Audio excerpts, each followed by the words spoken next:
मुद्दा ये है कि तुम्हारी भ्रम टूटने चाहिए। अगर भ्रम नहीं टूटे तो गुरु किया ना किया बराबर, ठीक है ना। तो साहिब क्या बोल रहे हैं फिर कि झूठे गुरु को झटक दे और शिष्य शाखा को फूक। अब फूक मतलब आग थोड़ी लगा देनी उन्हें। झूठे गुरु को झटक दे शिष्य शाखा को फूक, वामे दोष जरा नहीं शब्द कहा हमको। क्योंकि तुम गुरु बनाने के लिए नहीं आए दुनिया में, तुम सच्चे शब्द को प्राप्त करने के लिए आए। और सच्चा शब्द किससे मिलेगा? मिलेगा गुरु से ही।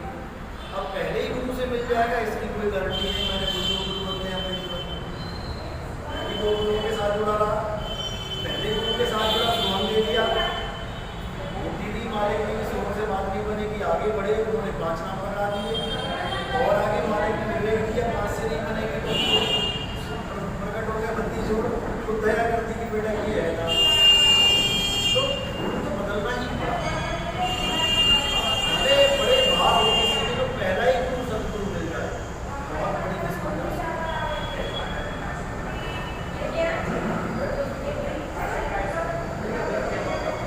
तो साहिब कह रहे हैं कि झूठे गुरु को पहचाने कैसे। हालांकि गुरु झूठा नहीं होता, गुरु सारे मिले अपने ढोल पड़े। झूठा गुरु इसलिए बोला जा रहा है क्योंकि ज्ञान ही गुरु है, ज्ञान गुरु है, इसलिए झूठा गुरु कहने का मतलब है झूठा ज्ञान, अधूरा ज्ञान। तो साहिब कह रहे हैं कि पहचाने कैसे कि हमारा गुरु पूरा है कि अधूरा है। गुरु का मतलब ये नहीं कि शरीर, क्योंकि वो तो देखने वालों के लिए शरीर है, अंधे के लिए तो वो भी नहीं है। अंधे को तो ये भी नहीं पता मेरा गुरु है कौन, किसको मैंने गुरु बना लिया। काला है, बुरा है, एक आंख ठीक है कि 2 हाथ ठीक है कि 2 पैर ठीक है कि नहीं, उसको क्या पता। क्योंकि वो केवल शब्द को गुरु मान रहा है। जो गुरु ने शब्द ये किया उसको गुरु मान रहा है, यानी गुरु के ज्ञान को गुरु माना जा रहा है। अब 4 प्रकार का ज्ञान है दुनिया, याद रखना। कौन कौन सा ज्ञान है? जाप, अजप्पा, अनहद और साक्ष। इन चारों के अलावा 5वां कोई ज्ञान नहीं। इन चारों के अलावा 5वां क्या है? वो कर्म कांड। कितने मर्जी गुरु बना लो, हाथ में थाली पकड़ा देंगे, कहेंगे जाओ मंदिरों में राम जी की पूजा करो, कृष्ण जी की पूजा करो, ऐसे गुरु बहुत मिल जाएंगे। लेकिन जो शब्द की बात करेंगे, इस दुनिया में 4 प्रकार के शब्द। पहला है जाप शब्द, जो बोलने में आता है। जितने भी भाषा के मंत्र हैं, आपको आपके गुरु ने हिंदी भाषा के मंत्र दिए। क्यों? क्या परमात्मा को केवल हिंदी भाषा आती है? अगर मैं पंजाबी में नाम जपने लग जाऊँ तो वो समझ नहीं पाएगा। अगर मैं अंग्रेजी में नाम जप लूँ तो वो समझ नहीं पाएगा। अगर मैं अरबी में नाम ले लूँ तो वो समझ नहीं पाएगा। तो आपने हमें केवल हिंदी के क्यों लिए? क्योंकि आप हिंदुस्तान में रहते हो और वो गुरु भी हिंदी पढ़ के आया, इसलिए हिंदी को हिंदी मिल गया, बन गई बात। अब तुम किसी अंग्रेज गुरु से नाम नहीं लोगे। क्यों? वो अंग्रेजी में कुछ बोलेगा ही जपने के लिए। तुम किसी अरबी वाले को नहीं दोगे। क्यों? क्योंकि कलमा पढ़ा देगा तुम्हें, कलमा करो 5 टाइम। नमाज पढ़ते हैं, कलमा अरबी में पढ़ते हैं। अगर आपको कलमा पढ़ना अरबी में सीखना पड़ेगा। तो ये सारी भाषाएं बनी कब? जब इंसान को बोलना लिखना पढ़ना आ गया। नहीं तो आदि मानव था, जानवरों का शिकार करता था, आग भी नहीं पता थी कैसे जलती है। तो परमात्मा ने थोड़ी बुद्धि दे दी तो पत्थर से पत्थर टकरा के आग पैदा करने लग गया। उस वक्त क्या नाम जपते? अगर उस वक्त कबीरपंथी गुरु आ जाते मुक्ति देने तो क्या नाम जपवाते? अक्षरों की तो खोज ही नहीं हुई तब तो जानवरों की तरह था, इशारों से बात करता था उनको आकर के। जैसे कुत्ते एक दूसरे से बात करते हैं रात में, एक सीटी देता है इधर से, उसको सुन के दूसरा भी चालू हो जाता है। वो कहता आ गया कोई, कहता हाँ तैयार हो, मैं आने में कोई नहीं। ऐसी भाषा सीख रहे होते। लेकिन ये बाबा अक्षर कहाँ से आ गए? कबीर नाम कहाँ से आ गए? कक्का कहाँ से आया? ये पप्पा आया कहाँ से? पहले तो नहीं था। ये हम ही तुम लोगों ने मिलकर बना लिए बाबा अक्षर। हिंदुस्तान वालों ने हिंदी में बना लिए, अमेरिका वालों ने अंग्रेजी में बना लिए, जापान वालों ने जापानी में बना लिए, चाइना वालों ने चाइनीज में बना लिए। हर देश के अलग अलग बन के आ गए। अगर परमात्मा ने एक नाम बनाया होता तो सबका एक होता।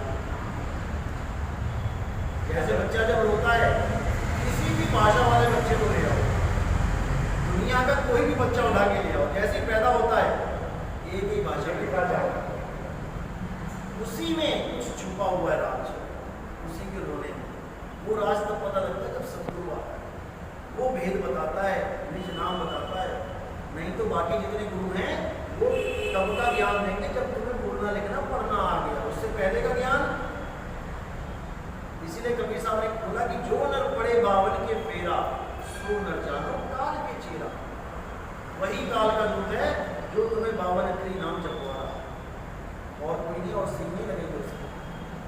तो साहिब मेरे जाप मरे अजपान, जो श्वासों में जाप कर पा रहे उसको भी छोड़, अनहद भी मर जाए उसको भी छोड़, जो कानों में उंगली डालते हैं, और सूरत समाये शब्द में बात होगा, उसको जानो उस शब्द वो क्या है, वो बोल से परे, बोलने से परे है, उसको जानो। लेकिन उसके लिए सत्संग सुनना पड़ेगा, एक बार में नहीं समझ में आता, बार बार सुनो, लगातार सुनो, परमात्मा की दया हुई हर चीज क्लियर होने लगी। किसी के साथ वैर विरोध नहीं है हमारा। हम लोग कहते हैं अगर भैया अगर हम लोग गलत हैं तो आप सही कर दो, अगर आप गलत हो तो सही हो जाओ, क्योंकि इंसानी चूल्हा केवल सही रास्ते को प्राप्त करने के लिए है। इंसानी चूल्हे का एक ही मकसद है कि हमें वो नाम मिल जाए जो कबीर साहब यहाँ देने आए थे। कबीर जपवाने थोड़ी नहीं आए थे कि कबीर जपने लग जाओ, कबीर की मूर्तियों की पूजा करने लग जाओ, मूर्ति की पूजा छुड़ाने आए थे। तो तुमने राम जी की हटा के, कृष्ण जी की हटा के कबीर साहब की लगा दी, क्यों? वो पत्थर नहीं है क्या? पाथर मुझे हरी मिले तो मैं पूछूं पहाड़ तो कबीर साहब की मूर्ति क्या किसी और चीज की बनी है क्या? वो भी तो पत्थर ही है, तुम पत्थर ही पूज रहे हो। तुम कबीर पंथी नहीं हो, तुम भूल जाओ, तुम कर्म कांडी हो। कबीर पंथी के लिए बोलना कबाड़ पंथी है वो, जो मूर्ति पूजा कर रहा है। कबाड़ क्यों बोला? क्योंकि जो कबाड़ हमें दिया गया आज तक ब्राह्मण के द्वारा, वही चीज कबीर पंथी को पकड़ के अपना ऊपर से राम कृष्ण हटाया, कबीर साहब को बैठाया। वही मंत्र ओम नमः शिवाय, ओम भगवते वासुदेवाय छोड़ा, ओम सोहम सत्य कबीर करने लगे। वही 52 अक्षर उनके थे, वही 52 अक्षर तुम्हारे, तुम्हें क्या फर्क? जब 52 का टूटे डोला, सहजे छूटे गाल झटोला, फिर नहीं आए फिर नहीं जाए, सार शब्द मेरा है, फिर तुम्हारा आना जाना खत्म हो जाएगा और सार शब्द में सूरत रहेगी, तब तुम्हारी मुक्ति होगी।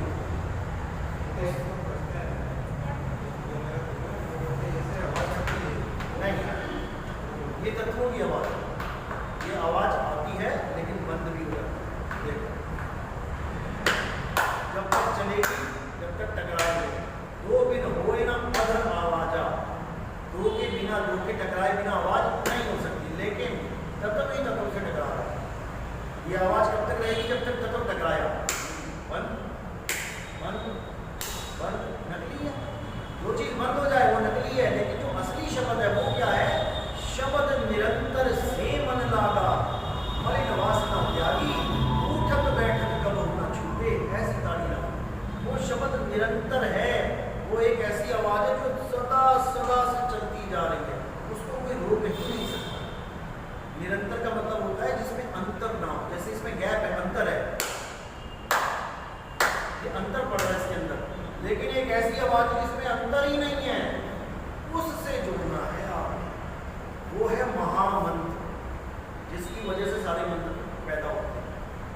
उसी को हम कहते हैं शुद्ध चैतन्य स्वरूप आत्मदेव, जिसका कोई आदि और अंत नहीं। वही आत्मा में ही परमात्मा का वास है। जब लगना चिन्होगे आत्म, तब लगना मिली है परमात्मा। हमारे यहाँ दीक्षा दी जाती है, हमारे यहाँ आपको सतलोक बताया जाता है। कहाँ पे? आप लोगों ने केवल सुना होगा कि सतलोक जाना है, तो पूछो कहाँ है सतलोक? जो नाम दीक्षा दे रहा है उसको भी पूछोगे ना, सतलोक कभी तुम गए हो क्या? वो भी कहेगा भैया कभी नहीं गया। तो हमें क्यों आस लगा के बैठा दी? पहले तुम चाहो देख लो, मकान ठीक है कि नहीं, लेटर गिरने वाला तो नहीं है, रिपेयर करवा लो बढ़िया जाके, तब हमें बताओ कि ठीक है। जब तुम कभी खुद नहीं गए, अरे बिन देखे बादेश की बात करे सुकून, आपे खारी खाते बेचत फिरे कपूर। खुद तुमने कभी कपूर खाया नहीं, खुद नमक की डलियां चूस रहे हो और लोगों को कह रहे हो आप तुम्हें कभी कपूर का स्वाद देते हैं। इसलिए साहिब ने सारा खंडन करके बोल दिया, लोक अलोक शब्द है भाई, और जिन जाना तिन संशय जाए। असल में सतलोक सात शब्द को ही बोला जाता है, उसी शब्द में तुम वास करोगे जाके। जाप मरे अजपा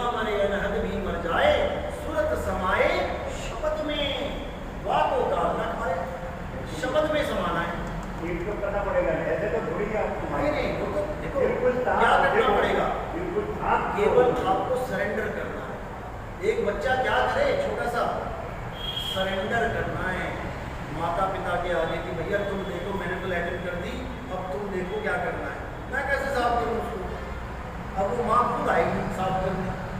ऐसे ही परमात्मा खुद तुम्हें मुक्त करेगा, लेकिन तुमने सरेंडर करना है, अपना अहंकार त्यागना है, अपना देह आभास त्यागना है कि मैं देह नहीं हूँ, मैं सूरत हूँ, ये मालिक दया करो, इस सूरत को शब्द में लीन करो। फिर वो करेगा। जब तक तुम कहोगे मैं वो कहेगा ठीक है तू ही तू है, फिर मैं बढ़िया तू करता तू भया मुझ में रहा ना हूँ। और जब आपा परखा मिट गया जब देखूँ तू, यानी कि आपने एक हो जाना है उसके साथ, अपना ये खत्म कर दो सिस्टम कि मैं नाम जप रहा हूँ, मैं ध्यान कर रहा हूँ, मैं ये कर रहा हूँ, मैं कुछ नहीं कर सकते आप, आपके बस की बात नहीं है।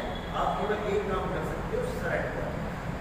जिसने सरेंडर कर दिया कि परमात्मा आप देखो क्या करना है, मैं तो गुरु के कहीं पे चल रहा हूँ, बस जहाँ गुरु ने कहा था मैंने सुनत लगा दी है, अब आप देखो कि इसको उठाना है कि नहीं, हम कुछ भी नहीं कर सकते। तो कह रहे लो चुंबक की प्रीत ज्यों लो प्लेट उठाए, लोहा क्या करे, मैं लोहा फेंक देता हूँ, हिम्मत है इस कोई में उठ के दिखाएगी, 1 इंच नहीं उठ सकता, लेकिन ऊपर सुपर ब्रैकेट लगा दी ना तो अपने आप उड़ता हो जाएगा ऊपर की तरफ।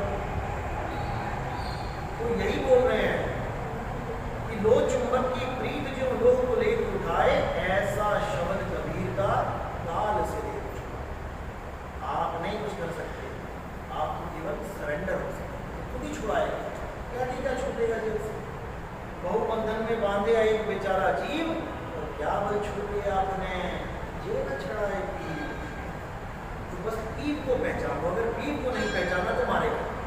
तुमने केवल पहचानना है पीर, और इस पहचान के लिए ही कबीर पंथ आता है, नहीं तो जरूरत नहीं है। नाम तो सारे जप रहे हैं, नाम तो कबीर साहब से पहले से ही जपे जा रहे हैं, जपते रहो। मूर्ति पूजा तो कबीर साहब से पहले ही हो रही है, करते रहो। ये सब छोड़ना है, ना मैं जप में, ना मैं तप में, ना किसी जप में, ना किसी तप में। तो क्या करवाया गुरु ने तुम्हें, जब भी तो करवाया।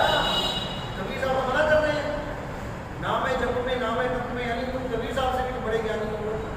कि कबीर साहब मना कर रहे हैं, नहीं मैं तो जब से ही प्राप्त करूंगा, कर लो भाई, कर लो। नहीं प्राण में, नहीं पिंड में। क्या होता प्राण और पिंड, ये है पिंड शरीर, और ये है प्राण। श्रोक वाले लगे हुए हैं, प्राणों में ढूंढ रहे हैं, प्राणायाम कर रहे हैं, प्राण योग कर रहे हैं। नहीं प्राण में, नहीं पिंड में, और नहीं श्वास में, श्वास वो जी होगा जल्दी छूट जाएगा ना। पहले दूसरी योग जो हो जा रहा है नाम में जुड़ जा रहा है, नाम में जुड़ने से पहले तो किसी और से जुड़ रहे हो। ये देखो ना, मैंने छत पे जाना है और मुझे खिड़की से जोड़ दिया जाए कि पहले खिड़की में जुड़ो फिर जाओगे छत पे, नहीं। शब्द भी हंगम चाल हमारी सीधी डायरेक्ट शब्द से जुड़ना है, बीच में और कुछ नहीं। ये नहीं कि पहले मैं मंत्र जपूंगा, पहले मैं ऐसे गया फिर मैं ऐसे जाऊंगा, नहीं, मैं सीधे वैसे जाऊंगा।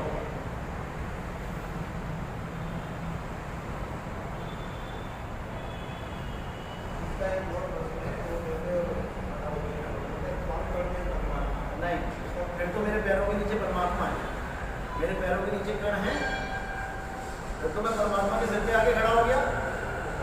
क्या है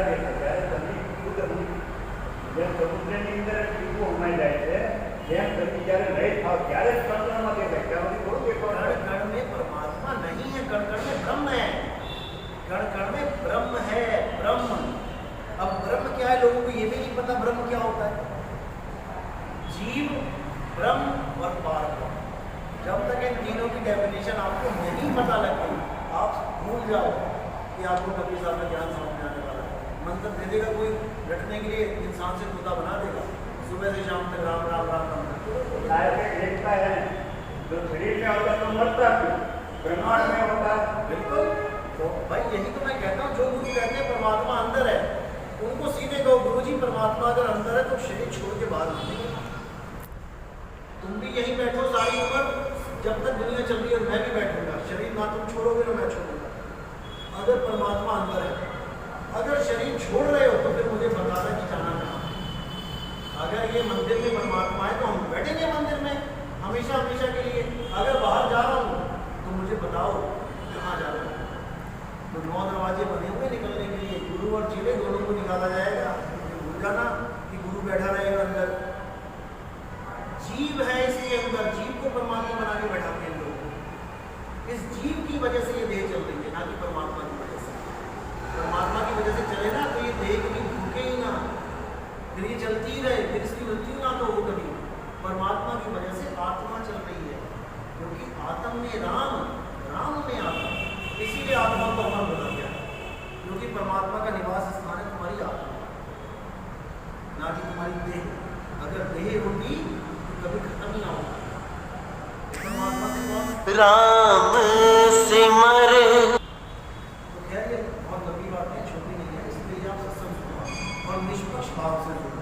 ये मत सोचो कि नितिदास बोल रहा है, हमारे गुरु ने ऐसा बोला, उसको छोड़ो उसको। ये देखो मैंने वाणी रखी है सामने, वाणी किसकी रखी है? कबीर साहब, नानक साहब, रविदास जी, नानक जी, पलटू जी, गीता जी की, रविदास जी की, मीराबाई की। देखो संत क्या कह रहे हो, आपको क्या बताया। फिर निबेड़ा कर पाओगे आप कि कौन सही और कौन झूठा। अगर अपने गुरु का मीटर लेके आओगे ना कपड़ा नापने के लिए, तो अगर गुरु का मीटर 910 पॉइंट कम हुआ तो 10 पॉइंट कम ही नापोगे। तो अपने गुरु का मीटर भी छोड़ो, हमारा भी मीटर छोड़ो, और जो मीटर देके गया है सबको, कबीर साहब, उसके मीटर को जानो, वहाँ से कपड़ा नापो, फिर पता लगेगा कि कम नापते रहे क्या। चलो बोले सतगुरु बंदी छोड़ के साहिब की